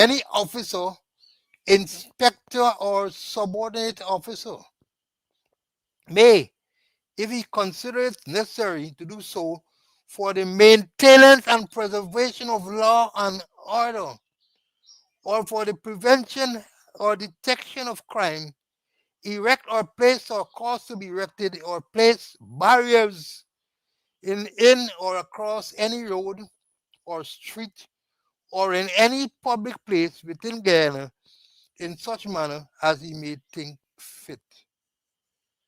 And if I try to explain it a bit before you come in, Paul, is that the talk about any inspector, summon officer, or any officer. So it got to be officer, inspector, or summon officer. If you consider it fit for the maintenance and preservation of law and order, or for the prevention and detection of crime, place or cause to be erected or place barriers in or across any road or street or any public place within Guyana in such a manner as he thinks fit. So there's it, officer, inspector, or an officer. If he considers necessary maintenance of law and order, preservation of law and order, or the prevention and detection of crime, you can erect or place barriers. And then the other one, section 18, talk about you could stop, search, and detain any aircraft, vessel, vehicle. Well, here it is, where you have reasonable suspicion that anything stolen or unlawfully obtained, or that persons suspected of having committed indictable offense may be found. And he may also stop and search or detain any person who may be reasonably suspected of conveying in any manner anything stolen or unlawfully obtained. So the law is there, section 18 and section 26 of the Police Act, chapter 16, colon 01. Over to you, Paul. Yeah, thanks. Having heard what the law says, you would have noted that the law emphasizes reasonable suspicion. Now, no routine stuff. Reasonable suspicion. You have reasonable grounds to suspect that this vehicle is conveying in any manner anything stolen, unlawfully obtained, or a person wanted. Reasonable suspicion. And then let me say this. I'm going to read the matter with Justice Singh. Well, he was Attorney Singh at the time. And you remember we told you too about Attorney Devonish. He had a presentation. I have it somewhere. I'm going to pull it up to you and tell you, policemen I'm talking to in particular, where your power lies, right? Now, in this case that we reference where Justice Ramlal ruled, it was a case back in 2006. And here what the gist of the matter was. In the evidence by Attorney Singh, who is now the acting Chief Justice, he said that on May the 9th, 2006, he was driving his car west along Charlotte Street when he stopped at the edge of the road after his engine light started flashing, indicating something was wrong. He said that before he could have spoken to his mechanic, a police vehicle pulled up alongside, and a police constable, the name is stated, telling him that the car was obstructing the free flow of traffic. He then said that before he could explain fully, the police constable told him to drive now, right? All right. Singh said that he drove to Kroll Street and parked in the corner when the same vehicle pulled in front of him at a 45-degree angle. He said that the sergeant directed him to exit the vehicle, and upon being questioned as to the reason why, Singh asked him why, he said that they had to search the vehicle. The sergeant told him they had to search the vehicle. Singh said that he asked what was the probable cause for such a search. By this time, he said, the number 2 defendant was standing next to the driver's door with his rifle pointed at Singh. The number 2 defendant who pointed the rifle at me, and then he said that we're quoting, "This is all the reason we need," pointing the rifle. At this point, I demanded identification from the police. The number 2 defendant asked, "You want that? Come out the vehicle now." For fear of my life, I exited the vehicle. He said that he was then grabbed by his shoulders from the back by the constable and thrown against the right fender of his vehicle. The constable then entered Singh's vehicle, rummaged through his papers, and upon exiting, spoke to James, who informed him that he was placing him under arrest and that he should drive his vehicle to the Brickdam police station. At the Brickdam police station, Singh said that he refused to give a statement when asked and was told by James if he does not, he would have to spend the night at the station. He said that the number 2 then took his vehicle keys and said he was going to search the vehicle. Singh said that he was not allowed to be present for the search. He said about half an hour later, the number 2 returned and said that the vehicle fitness had expired. Singh said that about 5 p.m., he was moved from the inquiry's office and subsequently charged. He was placed on 5,000 bail and told to appear in the magistrate court on the 11th of May 2006. The police kept his vehicle until the next day. In court, he pleaded not guilty to the charges, that is driving an uncertified motor vehicle, dangerous driving, indecent language, and negligent interruption of the free flow of traffic. About 1 month later, all the charges were dismissed at the no case stage. Singh said that by that time, he had spent over $300,000 in lawyers' fees and had spent 4 hours in police custody. Now, that is the gist of what transpired. Now, the judge made some, first of all, following the ruling of Justice Ramlal, the Attorney General then said that they weren't going to appeal because the judge awarded, I think is what, just over $2 million. The judge awarded just over $2 million. And the Attorney General, true to form, felt the judge $2 million, felt that $2 million was too much for a matter of this nature. And in the arrangement, it said that the state had offered the attorney $500,000 for done the matter, which he refused to accept. And then when he went to court, the judge awarded damages in the sum of $2 million. Attorney General Nandalal said that he believed that the $2 million was too much and that they were appealing the matter. He did say that the appeal, well, he said the quantum of damages and other issues were going to be appealed. I know I'm today yet. I haven't been able to find out what was the final outcome of that matter. But let me read certain aspect of what the judge said. Justice William Ramlal. Justice William Ramlal, in his ruling, following examination of the relevant sections of the law, said it is mandatory for the police to have reasonable suspicion of the commission of a criminal offense before any power to stop, search, arrest, or detain any person can be exercised. Let me read that back. This is what the judge said. Justice Ramlal, in his ruling, following examination of the relevant sections of the law, said it is mandatory for the police to have reasonable suspicion of the commission of a criminal offense before any power to stop, search, arrest, or detain a person can be exercised. Then he goes on, and the article says motorists, this is the article said, motorists have long complained of arbitrary searches by the police. Then it goes on, this is the Attorney General saying, right? The Attorney General said, let me read the whole thing.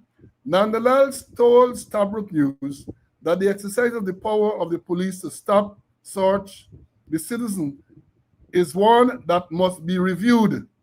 Quote, while one recognizes that a police force must always have the power to stop and search the citizenry, that power must be exercised against the recognition of the fundamental right of the citizen to move freely, since a wrong use of the power will result in a contravention of that constitutional freedom. That's what going on. Is a contravention of the constitutional freedom. You have a freedom to move freely. And if the police or anyone else, CANU or any law enforcement agency going to stop you, they have to have reasonable suspicion. Have to have that. Then you go, and then the Attorney General goes on to say, quote, the law therefore, in recognition of this apparent collision of rights and powers, mandate the police to act only upon reasonable suspicion of the commission of an offense or the reasonable belief that an offense is likely to be committed. End of quote. That's what the Attorney General said. Same Attorney General Nananal then, back in 2013, I think, when his decision was handed. Then he says here, quote, of course, there are situations where the police may be permitted to act drastically if the particular circumstance require, for example, if they have information that there's a robbery and they have information that those suspected to be involved in such a robbery are likely to traverse a particular route. In that case, the erection of a police barricade may be justified, end of quote. And that is what Mr. Conway read just now, section 26 of the Police Act, chapter 16:01. And then they got a part there which says about wholly unacceptable. In his ruling, Justice Ramlal described the conduct of the policemen as, quote, wholly unacceptable, end of quote, and said it renders them incapable of discharging their functions as members of the force in a manner acceptable to the public. Quote, it is not fair to the taxpayers of this country to foot the bill for the excesses of policemen of the ilk of number 1 and 2 defendants. The time has come for the Commissioner of Police and the Police Service Commission to take the necessary action to weed out this type of policemen from the Ghana Police Force, Justice Ramlal said. In his written judgment, he wrote that the Attorney General, the Police Commissioner, and the Police Service Commission ought to consider recovering monies awarded from the number 1 and number 2 defendant and other such policemen where applicable, by putting in place a system to surcharge these policemen the amounts awarded and recover the sums from their salary, superannuation benefits, or other monies held by the police force on their behalf. Quote, it is only when this happens one would see any significant reduction in the incidence of such unlawful, unconstitutional, and downright outrageous conduct of the ilks of number 1 and 2 defendants. End the quote, Justice Ramlal said. The ruling was handed down on October the 31st, 2013, and the judge noted that while Singh took the stand, he was not cross-examined by the counsel for the defense. The defense had no witness to call and also closed its case and declined to address the court. Justice Ravenel noted that the Attorney General and the counsel for the defendant had attempted to settle the case for $500,000 Ghana prior to the start of the trial, but this sum was rejected as being too low. Let me read the next part here before I bring in Mr. Conway. He said, in dealing with the aspect of the case, Justice Ravenel said, in the respect of the charge of negligently interrupting the free flow of traffic, this was not provided for under the section under which the charge was laid. That regulation had to do with overall length of trailer. He said that the plaintiff's evidence suggested that it was the police vehicle which impeded or was likely to impede or interrupt the free flow of traffic. So the charge, Mr. Singh, Attorney Singh, with negligently interrupting the free flow of traffic. And the judge found that the section under which they instituted the charge doesn't cater for that. Does not cater for that. He went on. Justice Ravenel also questioned how the police ranks moved from traffic offenses to searching for drugs, guns, and ammunition. He pointed out that the plaintiff was never informed of what amounted to, quote, reasonable suspicion. Never told what was the reasonable suspicion in the circumstances and labeled it a guise used to justify the search and arrest in the utmost of subjective manner. Quote, this was about the police exhibition of power with utmost disregard for the plaintiff's fundamental rights. This, likewise, strengthens the malice with which the police exercise their power. He said, adding that the stop, search, and arrest of the plaintiff on the purported grounds of searching for guns and ammunition violates not only the Constitution, but also the Firearms Act 1605, right? The judge went on to say, I find, the judge frowned on the number 2 pointing the rifle at the Singh when the then attorney had asked for our probable cause for the search. Quote, he said, this I find was obnoxious, outrageous, and outright abuse of powers by the number 2 defendant. Further to this, the plaintiff asked the number 2 defendant for his identification, and the number 2 defendant said, you want that? Come out of the vehicle now. This is an open threat to the life of the plaintiff, Justice Ravenel said. He added that the fact that the other police ranks were present at Brickdam Police Station when Singh's rights were being violated makes them guilty as the defendants. Let me read it back. The judge says that he added that the fact that other police ranks were present at the Brickdam station when Singh's rights were being violated make them guilty as the defendants. The judge accepted Singh's evidence that the police patrol was not charged with traffic duties, but with responsibilities of enforcing the law as it relates to drugs, guns, and ammunition-related offenses. Quote, it is clear that the number 1 and 2 defendant, as well as the other ranks present, were acting outside the scope of the duty they were charged with.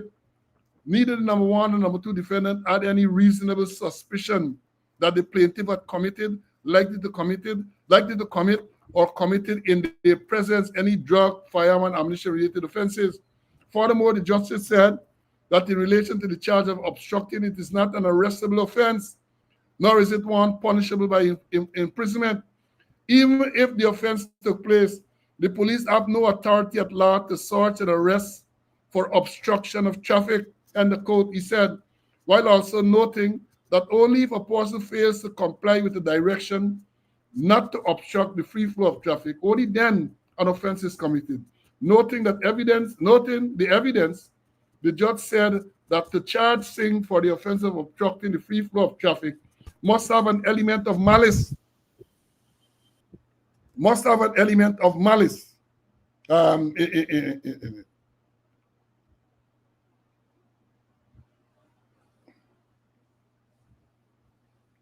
Since no offense was committed, it must have an element of malice since no offense was committed. He goes on, I'm going to finish just now. He also said that the purported charge of dangerous driving would necessarily bear similar malice, which in relation to the charge of driving an uncertified vehicle, it was only discovered at the Brigdam police station and could not justify the stop on Charlotte Street, much less justify the search and the arrest on Crow Street. Quote, this must be so, since there could be no reasonable suspicion or grounds to suspect the commission of offense at Charlotte Street or Crow Street. Therefore, the police could not have stopped, searched, or arrested the plaintiff for this reason. Further, driving an uncertified vehicle or obstructing the traffic are not arrestable offenses, the judge said. And finally, he said that the law only obligates a person to give his name and address, produce his driver's license for examination. For offenses under the act, for offenses under the act, there should be summoned or issued or the issuance of tickets, quote, rather than arbitrarily search or deprive a person of his liberty, both of which will be a violation of the Constitution as well as a violation of the person's fundamental rights as guaranteed by the Constitution. Now, I give you all a mouthful there. I give you all a mouthful. But the gist of the matter is that this thing we're talking about, routine search, the law doesn't recognize that. You have to have reasonable suspicion. And the suspicion must exist before the intervention. In other words, in this case, coming back to the Sears case, you ought to have seen something that gave rise to suspicion that an offense was being committed. Only then you can stop him legally. But then when you stop the person, and then you claim that you're doing some routine search, routine stop and search. There's nothing like that under the law. The law doesn't recognize routine stop and search. And then they claim that the occupants, that's what the police said, acted suspiciously by sweating profusely. Now, here nonsenseness. Bringing me word, the nonsenseness. A person sweating profusely and they're acting suspiciously. What were the conditions? What were the weather conditions at the time? A person sweating. Maybe the vehicle, no AC. Maybe the place at, as you said, because the person sweating profusely, that is acting suspiciously. Where these people come from, man? Where these people come from? And to note that they're putting these things in the public domain for you to read and analyze and perhaps assess how stupid they are. You stop a man. First of all, you had no legal authority to stop. You had no legal authority to stop. Yeah, might be health complication. How you know the man going through a heart attack with the cell causes to sweat profusely? Reminds me of the case at Alberton Police Station. Man driving the car, jam something, the carry get in the thing. No, the carry, and they get in the station. He's died, the man, the man end up dead. Because it's a medical condition the man had. It's a medical condition. So you see a man sweating profusely, and that is acting suspiciously. And therefore, that gives you the right to search a vehicle. First of all, you have to have reasonable suspicion to stop. You have to have the reasonable suspicion to stop. And let me say this to the young policemen. I remember this, and I was telling CC, right? Remember doing unlawful possession. And this is something you must note. They don't teach you all these things now. Unlawful possession, if you're going to stop a person and intervene for unlawful possession, right? You suspect the unlawful suspicion and unlawful. The suspicion has to be attached to the article. Let me repeat that. If you're going to talk about unlawful possession, you can't suspect the person. You have to suspect that the article was stolen or unlawfully obtained. The article. So therefore, you have to have seen the article and explain what gave rise. You know, long ago, there's the example they used to use when I used to do prosecutor's course and so on. They say, them Stevie Doe used to get a special Stevie Doe pants, and they put things in the pants, and the pants look fat. So the suspicion was attached to the fatness of the pants, not the person. And then you because you became suspicious that this man that something was concealed under the ponds, and then that gave rise to your intervention. But you see, these things, the thing that people, I don't think even some of the instructors know these things. Elements, we used to call it. Elements of each and every charge. If it's murder, if it's disorderly behavior, right? I saw in the Dagi case, the talk about disorderly behavior, and they couldn't prove, well, I know what happened to the case, but I didn't see the elements of disorderly behavior there. Because disorderly behavior, they used to drill in me that the person has to speak about the normal tone of voice, which resulted in the crowd gathering. You're never use it necessarily in decent language. You're speaking above your normal tone of voice, and therefore, in giving the evidence, you have to establish that you knew the person's normal tone of voice. You have to establish that. And because of the behavior, the tone of voice, a crowd gathered. In the case of Dagi, the crowd was already there. The crowd wasn't attracted because of what was going on. They were already there. So how they can prove that? And these are some of the things that I don't sit down and talk about. You know, before bringing CC, let me tell you all this. I got another aspect to deal with this matter. One of the problems you have now in the police force, maybe elsewhere, is the absence of what we call mess life. As a young officer, you went to the police officers' mess every Saturday. And many of us, during the week, we frequented the mess as often as we can. Not to drink liquor, but to get the opportunity to interact and interface with senior officers and members of society, prominent members of society, right? And the knowledge that you acquired from interacting with people there, you couldn't get it anywhere else. A lot of the stuff that I learned in my young days, I was always praised Reginald Yearwood, 6690 Pablo Yearwood. When I was in training school, Pablo came there as an instructor. I think he was corporal acting sergeant. I left training school. I went to the TSU. I got rapid promotion to the rank of sergeant, and then after inspector. Pablo was transferred to the TSU as a sergeant. Listen to this carefully. When he was one of the instructors of the training school. Came to the TSU. I was an inspector, he was sergeant. Then he used to work with me. We became very good friends. And Buddy Boy, let me tell you all this. A lot of the things that I learned, nothing to do with any formal classroom. We sat at the back there over drinks, and we would talk about the law. Pablo would tell about his experience and so on. And you learn so much there. Now, when them guys reach, we hear that the start with how much money they had, how much bribe they collect. So they can't learn nothing. They can't learn anything. Right? So I am saying this, that is one of the failings. Because you know many problems are solved when you reach at the mess and you sit down. You can, in them days, people like Duncan Clark and Basky Ope. There were some regular senior officers in the mess. You have an issue, you can go, you can discuss it with them. And even when you don't discuss, by just sitting there and listening to the conversations, sensible conversations, you learn. But now they don't happen.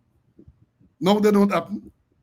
Right? I never forget when I became an officer. From the time I heard that I turned officer's mess, man, I got to the officer's mess. I mean, I had gone there before when I went on junior officer course to get honorary membership. But I gone, and I used to make sure that I went there and I intermingle and I interact with the senior people and get knowledge. But that don't happen now. Let me bring in CC. He can tell you about his experience as well. CC? Yeah, you said quite a lot there, you know. Well, getting back to this searching, you know, the thing is that you must have reasonable suspicion. That's it. That's the upper word. Reasonable suspicion. And as you indicated, Paul, the suspicion must precede the search. So you have to get reasonable suspicion that they're conveying things that was unlawfully obtained or stolen or unlawfully obtained. that persons who commit some indelible offense in that vehicle, as the case may be. But what the police doing now, particularly the traffic man, they stop you. Let me see your documents. They say, all right, go to the station. They take away documents, go to the station and wait for me. That is unlawful detention. And sometimes they come an hour afterward, or they tell you, park in the corner there and wait for me. And you're there something for an hour. That is unlawful detention. The case that you mentioned, Justice Singh, is a classical case. And it's happening. The law is clear what must do. Setting up what they call roadblocks. The law talk about barriers for the prevention of detection of crime, the maintenance of order, you know, to set up the roadblocks. And it's saying that it must be an officer, inspector, or subordinate officer. And then you can't tell me a man sweating and then this cause you to be suspicious. They always talk about the mental aspect of possession of things. We go in there. The mental aspect of possession. That it is not there, it may not be there, but you have it elsewhere under your control. Or you have it there and your intention to treat it as your own. So many things, you know, about the distortion. Is it legal? And Justice Ramlal was right. And anytime you're doing post, stop, search, and detain, when I used to do training, Ramlal's ruling used to be part of that discussion. I don't know what they're teaching them in training school. Or if they get anybody who could teach them those things there. But most of the searches, they are illegal.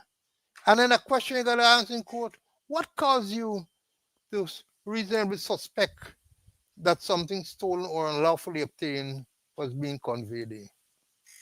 And you're in trouble. But some police officers will lie from inception, and as we hear, they say acting on information received, or let's say a court one intelligence-led policing, that you had intelligence and you can't disclose the name of the person giving you information, the kind of thing. That I repeat myself, that before you search, you must have the information or the reasonable suspicion, and it must be about the article and not the person. Don't tell me a man sweating or a man looking suspicious. Why is looking suspicious? And Paul, you mentioned a very important thing there, the life in a mess. And I can remember I mentioned earlier my association with retired Commissioner Henry Fraser. I just became an officer and I realized that he used to go there on Friday afternoon and have his drinks. And I became part of it. I used to take me a couple drinks there, but he used to pay for them, you know. He said, no, no, you know, young officer, you have to pay. And he used to discuss. They got a term we used to use in training, you know, that you learn by osmosis. That you're wrong and you listen and you hear people talk and things and so you learn. Or you're wrong and you see how people operate and you learn. Not by direct instruction, you know, but just being around, just being associating with people, and you will learn quite a lot. Listen to them, see how they're dealing with matters. You will learn. We call it learn by osmosis. And I can remember, you know, you're right, Paul. The officers miss experience. I remember I told the story before, but I'm gonna repeat it. Patrick Robin was stationed at TSU. You mentioned Duncan Clark. TSU came in and Duncan Clark and had wanted Patrick Robin to be transferred to the college. And he didn't want to. moved because he was working in the armory and things is sweet there. And Duncan Clark wasn't inclined to remove him. And I remember I was at the officers' mess there about 2 something in the morning. And Duncan Clark was there and he was high in drinks. And I said, this is the time. And then I said, so you promise, that you will cause Robin to be transferred to the college. Here you want him? I say yes, sir. Here he. Well, take him, and use some flowery language. And before he changed his mind, I said, sorry, could I call force control now and send through the message that he has been transferred? Yes, go ahead. Take him. So at the officers' mess in the association, sometimes you decide a lot of people's future there. Some people get promoted right there. Some people get dismissed right there. Some people get trouble right there because of the association.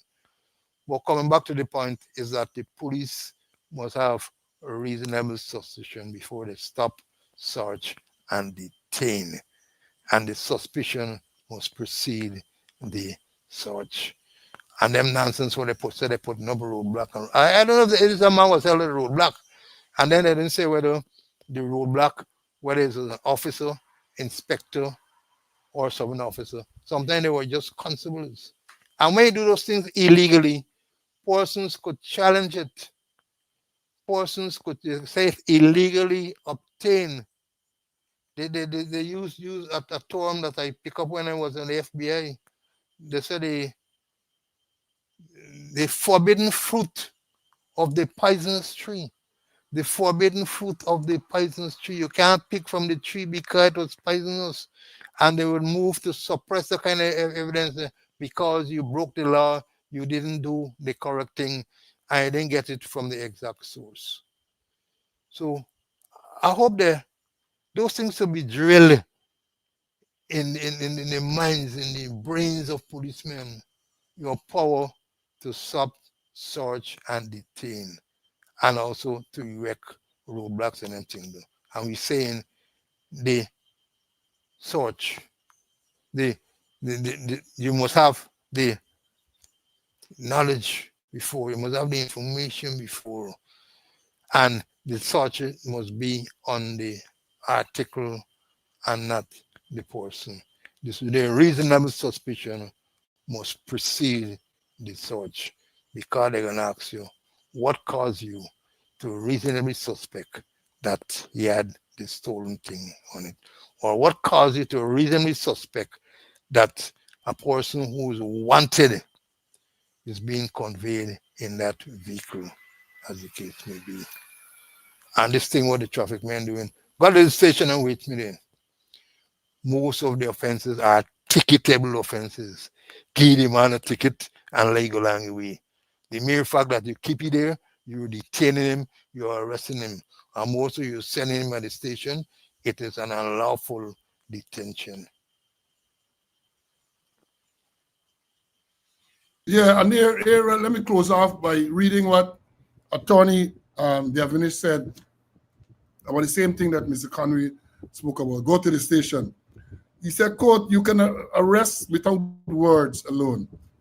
Drive to the station, stay in the corner, and while you're in the corner, you, the police, gone back on the road, and you stop other vehicles, and this man is there for 15, 20 minutes.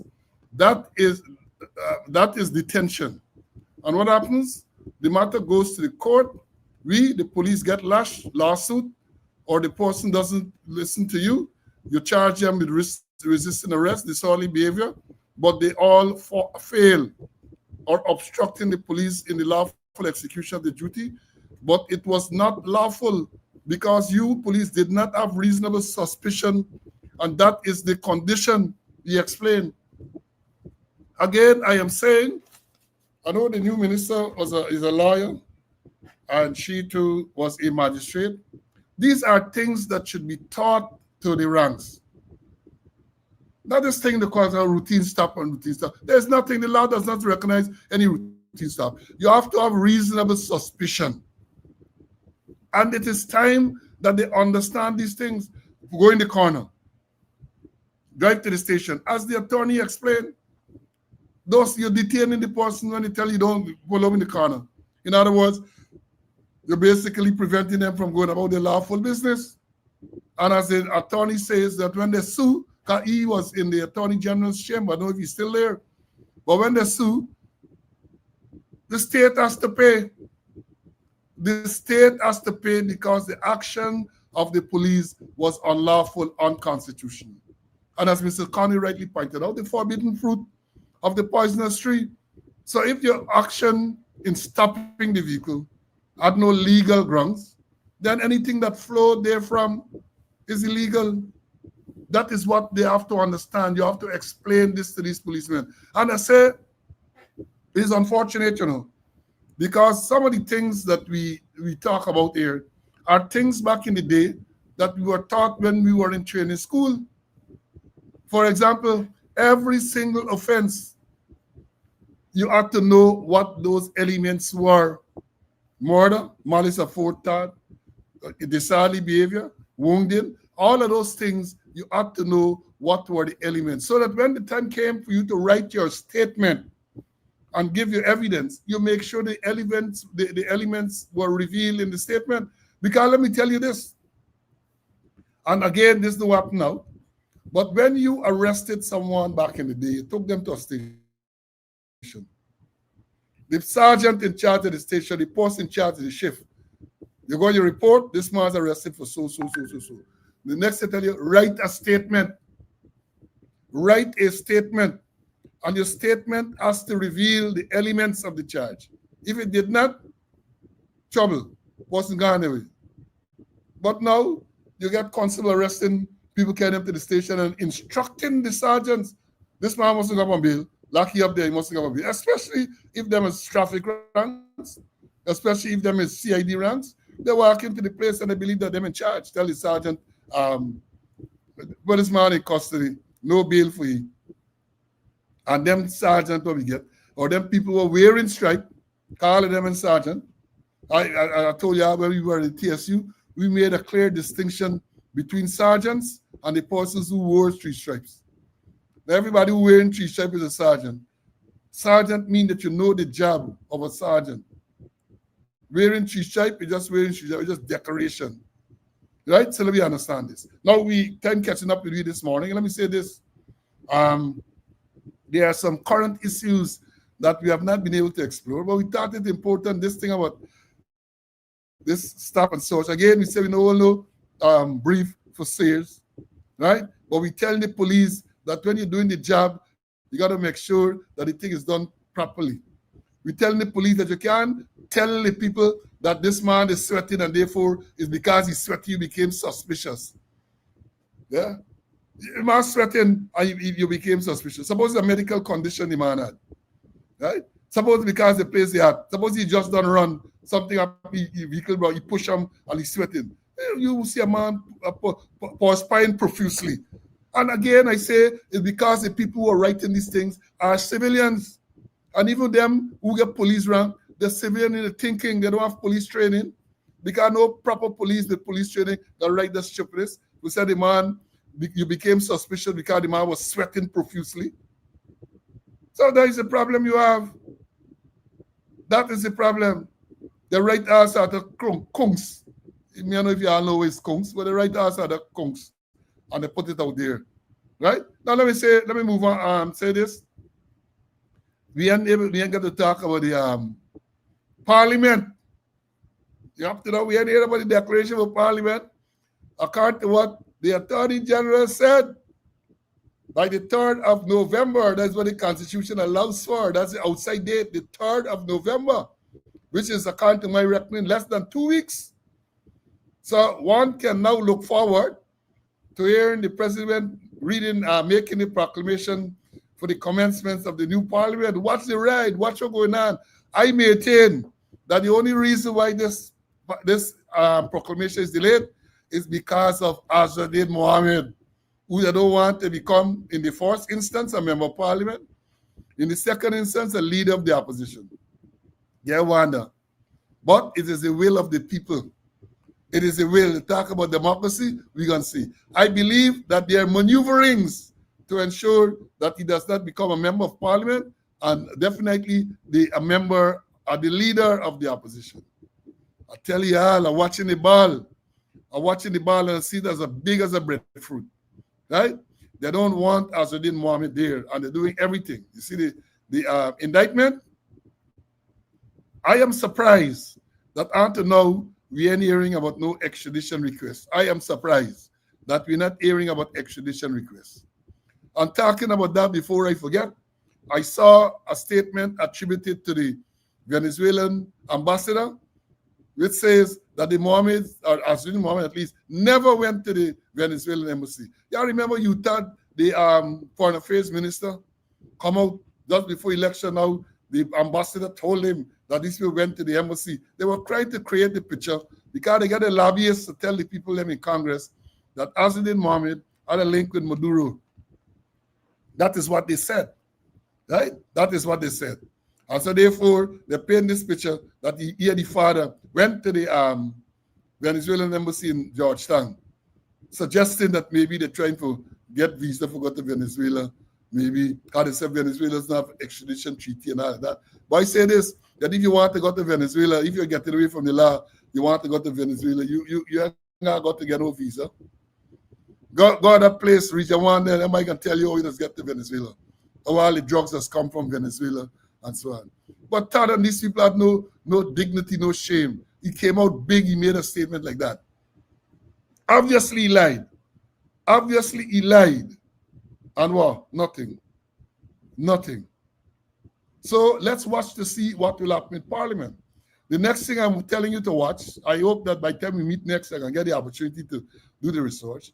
I see the former Gold Board chairman, G.H. Clay Lal, this prolific writer, came out to the press conference yesterday, and I see, I think it's one of the news sources, one of the news, one of those thing, I think Demerara Waves or somebody, kind of statement from the former minister Trapman. Yeah, read these things, man. That's your own work. Read this thing. Read this thing. Right? Read what's going on. So I'm going to be able to, by the next program on Friday, God's Free Life, we're supposed to be able to go into this thing a little more. And that is the gold smuggling. Because we hear names were named way back when. Names were named way back when, and nothing had happened. And now Jack Dio come, they want investigation of all the enablers of Azuddin Mohammed in this massive scheme, right? So let me see what can happen. CC, let me bring you in for your closing, my brother. Yeah. We got some bright students, and one sent me a text, and he said that let them, there's a resident magistrate. So there's no longer where you have to wait 3 months to attend court. They get court regularly. And remember, we were talking about identification. And also remind me that there's a case law that deals with identification, Turnbull. So I will urge especially the policemen to read Turnbull. I remember Turnbull. Turnbull dealt with the identification of suspects and things. And I'm repeating that there's a resident magistrate that let them. So that makes the thing even worse yet, that a man has got to report to CID headquarters in Georgetown the last Friday in every month. Something doesn't sound right there. Anyway, there are so many topics that we have to cover the next session in that we can get time here, but we will continue to bring the relative information, the truthful information. We ain't have a lie like Todd and them people in. And we dare anybody to come and contradict us, to come and contradict what we're saying, or what we said. So we'll continue to give you the relevant information and the truthful information. We ain't doing like that. We're not no foreign minister.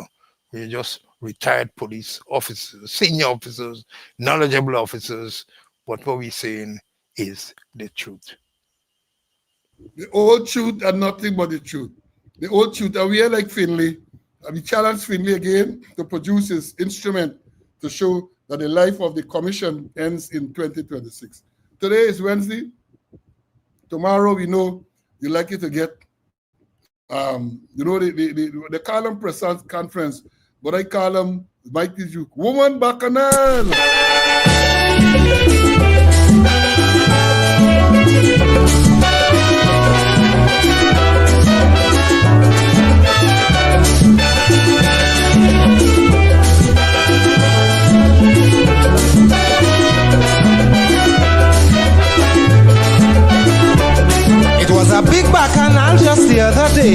Enid and Shimakume. Big comments the other day with Enid and Shimakume. I ain't want to hear, so I pass him straight. A fella pull me and tell me wait. Same time Enid husband get off the bus.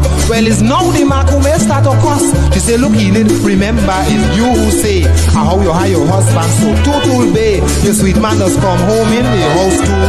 He could only watch and he can't say, yeah Enid, woman, why you lying on me? Girl, I'm not in your category. And if even said what you said is true, you have a man with your husband too.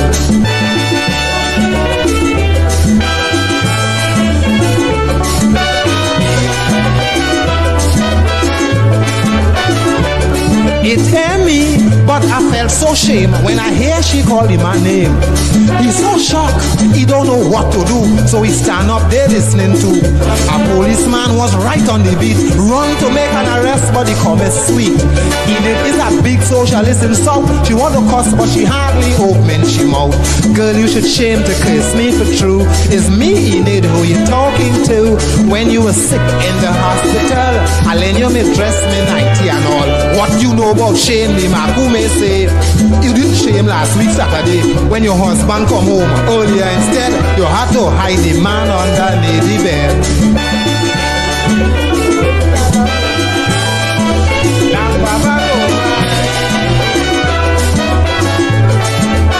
When the man hear that, he face come pale as mud. If you choke him, you can't get blood. Watching the wife and shaking the head, I say, Lord, well, tonight she dead. And next comments, woman listening shout, hey, hey, mouth open man Tori jump out. This time the Makume put she hand on she waist, and if you see how she getting on in the place, she say, look Enid, it's better you leave and go. Don't let me talk everything I know, because you and Doris couldn't agree. You tie the child in the girl belly. I don't care what you say to do. I am still Mistress Enid Bedu. Bailey fair take back my TV set, and I never thief peas in the market yet.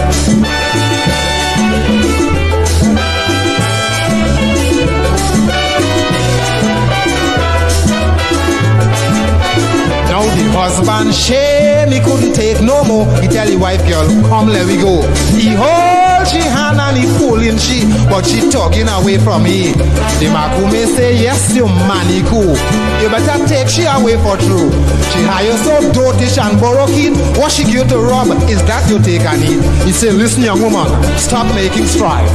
You want to put me against my wife? In front me face, you're lying on she. My wife ain't have nobody with me. I know that man you are speaking about. That is her cousin Rufus from South. When he come home with a sleeping tree, sometime I myself does take he for me.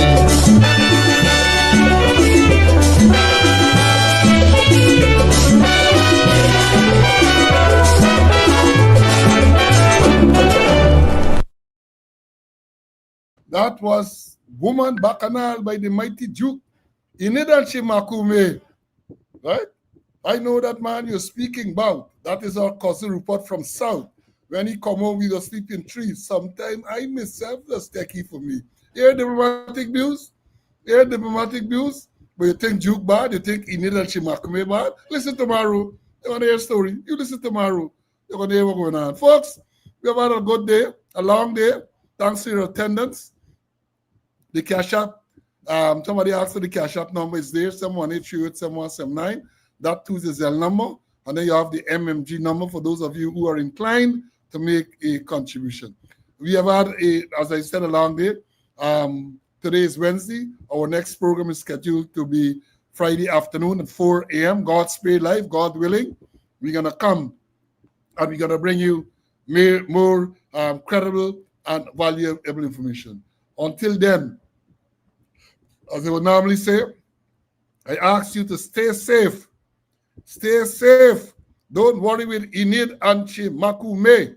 We have so much more to tell you, but you got to get it in dosage. You got to get it in dosage. So come again Friday afternoon, and we're going to be able to bring you another episode of Speaking Out, Exposing Corruption and Incompetence. Until then, stay well. Bye.